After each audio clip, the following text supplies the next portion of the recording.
আগের পার্টে কিন্তু তোমাদের সাথে পুরী পৌঁছে যাওয়ার ভিডিওটা শেয়ার করেছি। তারপরে আমরা রুমে এসে ফ্রেশ হয়ে সোজা কিন্তু রেডি হয়ে গেছি সি সাইডে যাওয়ার জন্য।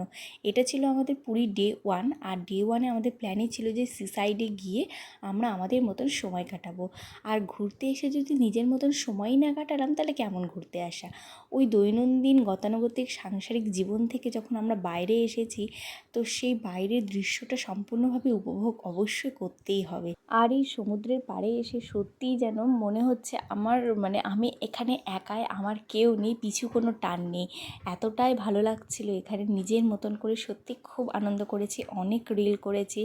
আর সত্যি দীঘার ঢেউয়ের থেকে কিন্তু পুরীর ঢেউ অনেক বড়, অনেক বিশাল, সেটা এতদিন শুনে এসেছি। আর ফাইনালি সামনে থেকে সেটা দেখলাম, ভীষণ আনন্দ হয়েছে।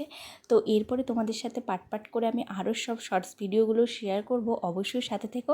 আর ভালো লাগলে কিন্তু লাইক করতে ভুলো না। বাই।